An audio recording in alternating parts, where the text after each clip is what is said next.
Bonjour, et bien dans cette dernière émission de la série L'univers des sciences avec Yves Coppens, ici au Collège de France, dans son nouveau bureau. Yves Coppens, bonjour. Bonjour. Nous allons laisser la parole à un petit garçon de 10 ans, il s'appelle Antoine, c'est un fidèle auditeur de l'émission et il aime beaucoup vos travaux et vous en fait. Bonjour, c'est Antoine Hilien. J'ai 10 ans, j'ai 2 ou 3 questions à vous poser. Alors, 1. Comment allez-vous? Allez-vous toujours à 100 à l'heure en première pendant votre retraite? C'est quelque chose que je lui avais raconté, ça, évidemment. Oui, oui, absolument. Je n'ai pas changé de vitesse et je n'ai rien changé en fait. C'est l'administration française qui a fait que j'ai dû arrêter mes cours au collège, mais je continue d'autres cours ailleurs. Et quant à l'activité, elle est la même, sinon supérieure. Donc, je suis toujours à la même vitesse et désormais de manière automatique. Donc, je n'ai plus à changer de vitesse, ça se fait tout seul. 2. Ma sœur m'appelle Coco. Est-ce que je puis devenir paléontologue aussi? Ah, bien sûr. Alors, Coco le fossile, ça m'est réservé quand même. Mais ça peut être Coco autre chose. Coco la poterie, Coco la bonite, Coco le dinosaure, Coco le pithécanthrope. Il y a plein de cocos. Hein. 3. Quentin, votre fils, aime-t-il les fossiles? Alors, mon fils est attentif aux fossiles. Il suit ce que je fais. Il ne souhaite pas épouser le même métier, mais ça je comprends bien, pour ne pas faire exactement comme son père et pour se démarquer et mener sa propre vie et sa propre gloire. Ceci étant dit, lorsqu'on est sur le terrain et que le terrain vous offre un champ de recherche avec toute la surprise, tout l'étonnement qu'il peut contenir, là il est partant et il est aussi passionné que n'importe qui. Quand on est sur un sol d'habitat, quand on est sur un sol géologique, lesquels sols sont susceptibles de contenir des informations sur la période de temps qu'ils illustrent, eh bien, à ce moment-là, je pense que beaucoup de gens se laissent prendre, en tout cas, le petit Quentin se laisse prendre comme tout le monde et il gratte beaucoup mieux que moi désormais. Yves Coppens, dans cette dernière émission, on va se mettre un peu à la frontière de la science paléontologique avec une certaine philosophie de vie, disons. Vous dites que l'environnement, au sens large du terme, modifie l'homme, le fait évoluer. Prenons par exemple la tectonique des plaques, quelque chose de géologique, mais aussi par exemple les rayons solaires qui modifient doucement mais sûrement l'ADN de l'homme et donc modifient les protéines qui en sont issues et donc modifient l'homme. Une pression externe en fait assez explicable, multiple.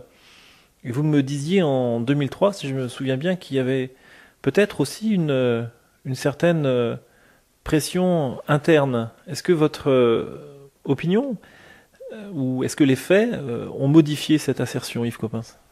Alors, moi, je m'occupe des organismes et non pas de leur intime construction. Donc, je n'ai pas accès à tous les niveaux de développement et d'évolution de ces organismes.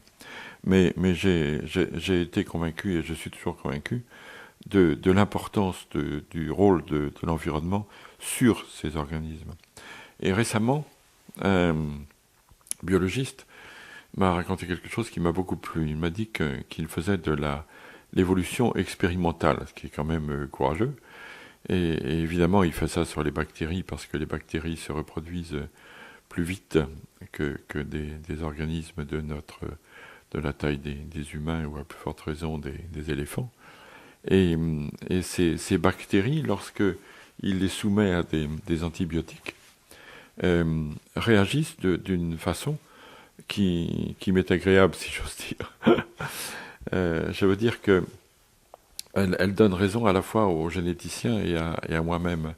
elle multiplie par 100, c'est un chiffre que j'ai entendu de sa bouche, leur mutation. Alors ça veut dire quoi? Ça veut dire que les généticiens ont raison lorsqu'ils disent que l'évolution se fait par mutation aléatoire et qu'ensuite il y a une sélection naturelle de ces mutations. Mais lorsque je dis moi que l'environnement a un rôle, en l'occurrence l'environnement là c'est l'antibiotique, et devant l'antibiotique, que fait la bactérie? Elle multiplie par 100 ces mutations, c'est-à-dire qu'elle multiplie par 100 la chance que la sélection naturelle trouve la mutation adéquate au problème qui tout d'un coup l'assaille. Et je trouve ça assez intéressant, c'est-à-dire que le hasard est là, mais le hasard est quand même sérieusement bousculé par l'environnement qui donne cette possibilité statistique à la sélection naturelle de trouver la bonne solution.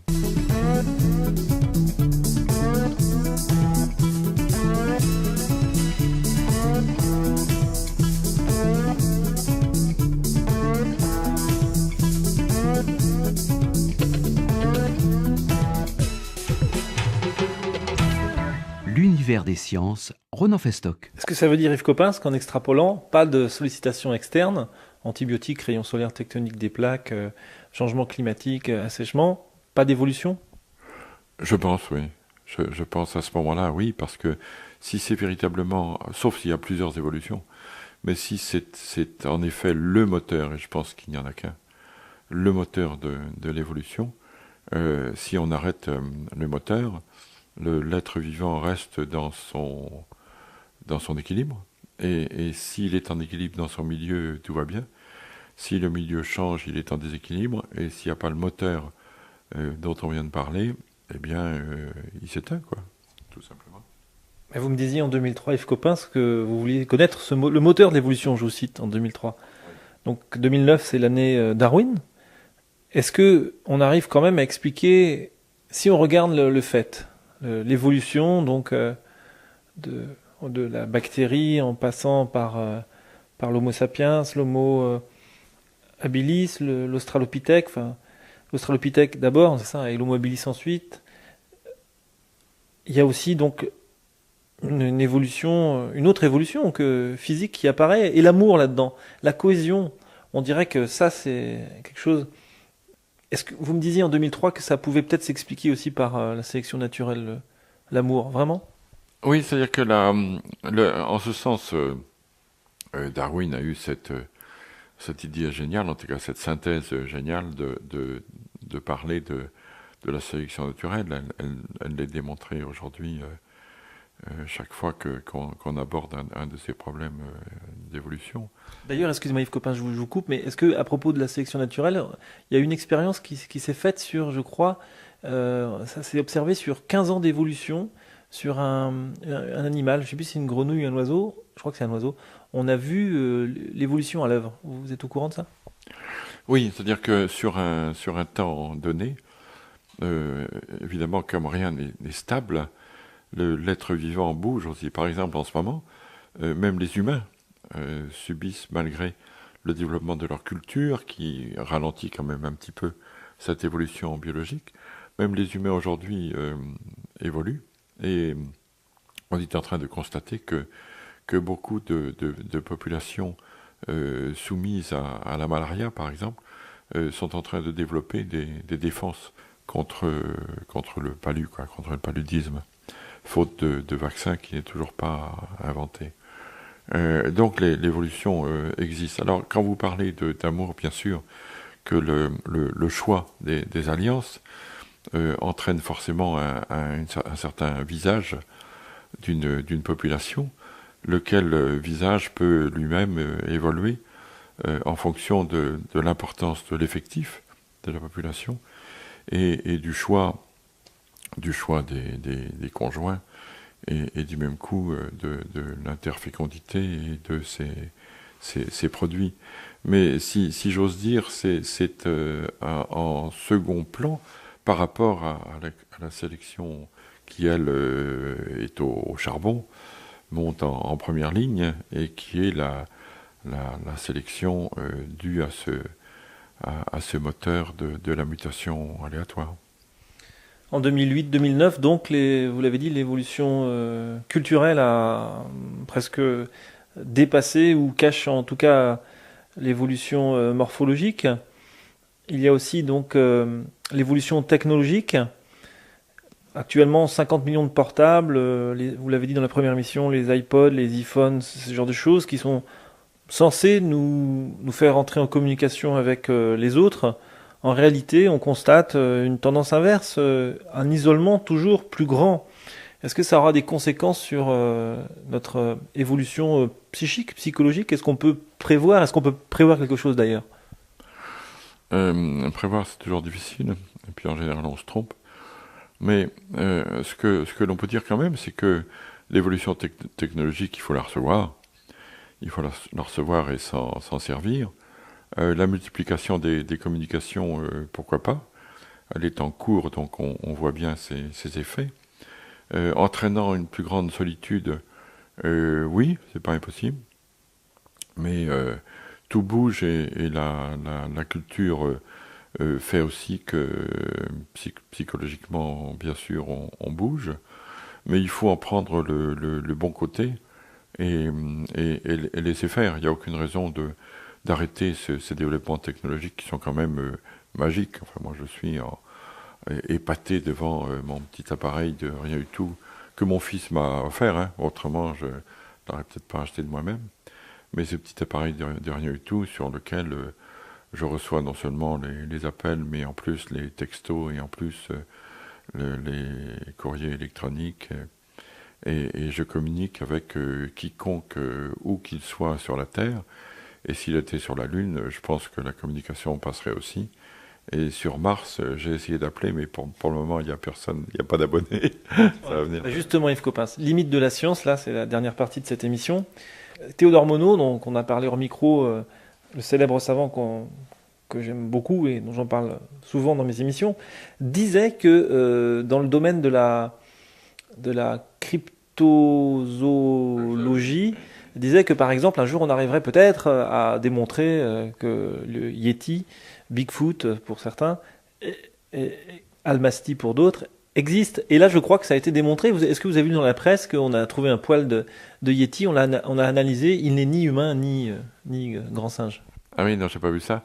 Mais enfin, j'ai été parmi ceux qui ont soutenu, par exemple, Marie-Jeanne Kaufmann, qui traquait l'Almasty dans les montagnes du Caucase, à cheval, ce qui était sympa.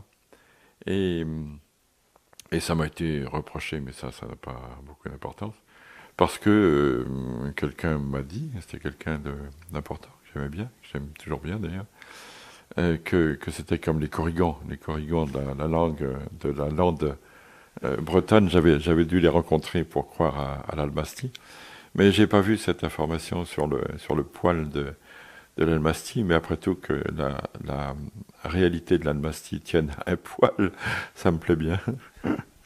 Et à propos aussi, là vous disiez que sur Mars il n'y avait pas de vie extraterrestre. Que pensez-vous des ovnis qui font la couverture du Figaro aujourd'hui? On traite, alors évidemment, les gendarmes se sont saisis des affaires, des rapports de gendarmerie qui sont de plus en plus nombreux. Moi-même, j'ai entendu des hommes apparemment sains, d'esprit, de raison, plusieurs témoignages, aucun lien entre eux, qui disent avoir vu non seulement des phénomènes lumineux, mais parfois des objets métalliques, ils le décrivent, qui circulent sans bruit dans l'atmosphère, à des vitesses phénoménales. Il y a même un groupe d'études qui dépend du CNES, Centre national d'études spatiales, qui se trouve à Toulouse, le GEPAN, qui dit qu'il y a en fait 28% des cas non élucidés, et on parle de visites extraterrestres. Comment vous accueillez ça? Ben pour le moment, en souriant quand même. Je vous reprends à propos de Mars. J'ai pas dit qu'il n'y avait pas de vie sur Mars, mais j'ai dit qu'il n'y avait pas d'abonnés pour le moment. En tout cas, à mon iPhone. En ce qui concerne ces signes, on en a parlé souvent, on en reparle de temps en temps. C'est un petit peu l'occupation de certains journaux pendant l'été. Enfin, je veux pas être désagréable, mais A priori, en tout cas, je n'y accorde pas beaucoup d'importance ni d'intérêt. Et j'ai tort, parce que finalement, c'est bien de toujours s'attendre à l'inattendu. Et en ce sens, je ne répondrai qu'à une sorte de définition du scientifique. Il ne faut pas avoir l'impression que, voilà, on sait tout est en place, tout est installé, et il y aura rien de neuf dans l'avenir. Je pense qu'au contraire, on ne cessera d'être surpris par ce que l'on va découvrir. Mais les petits objets métalliques qui foncent à 100 000 km à l'heure au-dessus de nos têtes, écoutez, je les verrai volontiers quand ils s'atterriront. Ou bien, Vous savez bien que je regarde par terre et pas en l'air, donc je risque pas de les voir. et moi j'ai décidé que si j'en vois un qui se pose, plutôt que d'avoir peur, le cas courant, quand la trappe de la soucoupe volante s'ouvrira et les petits extraterrestres sortiront en se disant, mais comme d'habitude, les êtres humains vont fuir en courant, moi je serai là, avec mon Opel Corsa, je prends un missile, et pour les biens de la science, excusez-moi, mais je leur tire un missile et j'explose leur soucoupe volante, ce qui fera une preuve. Et je suis même pas sûr que si un jour j'ai des preuves comme ça, on me croira finalement. Oui, quand même, à ce moment-là, on a des documents, des objets à se mettre sous la main, et en ce sens, on peut les analyser. Il y a pas longtemps, dans une émission, je ne pense pas qu'elle soit sortie encore, j'ai été sollicité pour dire mon avis devant un personnage, un géant, une géante sortant d'une soucoupe volante qui s'était posée à Nantes, et la géante se promenait dans la ville. Enfin, c'était un spectacle, et c'était un joli spectacle. Et j'ai été sollicité pour me prononcer en tant que scientifique devant une chose de cette nature, dans la mesure où elle serait réalité. Et ça m'a beaucoup plu. Et je suis tombé amoureux de la géante, qui est entrée finalement dans sa capsule, et puis rien ne s'est passé, et quand on a ouvert la capsule, il n'y était plus. Donc en plus, elle s'est évaporée, et elle n'a pas eu besoin de ces moyens matériels pour se propulser vers sa planète d'origine. Donc j'espère toujours la revoir. Voilà. En fait, pour finir, si les ovnis laissent des traces, il faudrait des analyses scientifiques, point. Pour prouver leur existence, il n'y a pas 36 solutions. Oui, mais oui, c'est comme le poil de Yeti, quoi, c'est pareil. Lucie, vous comprenez, j'en ai les os, je peux les montrer, je peux en faire des copies, etc. Le Yeti, pour le moment, on avait beaucoup d'histoires qui provenaient de témoins. Et les témoins, il y en a souvent, il y en a toujours, mais regardez, il vous arrive une petite histoire avec quelqu'un, et vous en parlez quelques mois après, quelques années après, quelques dizaines d'années après. Vous verrez les versions, comment elles ont divergé par rapport à la version initiale, qui n'est pas forcément la vôtre, hein, et qui n'est pas forcément celle de l'autre, mais la tête aussi bouge, et la tête aussi embellit, invente, surenchérit, transforme, ou au contraire, en fonction des caractères, amoindrit, salit, enfin je ne sais quoi. Donc je préfère celle qui embellit quand même. Eh bien, merci Yves Coppens pour toutes ces émissions de l'univers des sciences. On se retrouve donc dans 3 ans. Merci, au revoir. Non, 2 ans. À 2 ans. Oui. Mais vous riez, mais j'ai un rendez-vous que je ne prenais pas au sérieux, qui m'est arrivé l'année dernière. Et c'est Milan, à Milan, la ville italienne, 2015. Vous avez pris un rendez-vous pour 2015 ? Oui. Et j'avais reçu une lettre me demandant d'être dans un comité scientifique pour une exposition universelle qui va avoir lieu à Milan en 2015. Et je n'avais pas répondu en me disant « j'ai le temps ». Et j'ai été relancé jusqu'à ce que j'accepte, et j'ai reçu des remerciements, et ma foi, je reçois régulièrement des papiers, donc voilà. On peut faire mieux, vous voyez, parce que mon rendez-vous, j'ai pas au-delà quand même. Le paléontologue voit loin. Il voit loin. Dans le passé ? Dans le passé et dans l'avenir, il voit loin. De toute façon, l'avenir, c'est un passé qui s'ignore. Eh bien, merci Yves Coppens. Merci pour tout, quoi, pour votre patience, votre gentillesse, votre énergie toujours incroyable et à dans 2 ans. Entendu. Avec plaisir.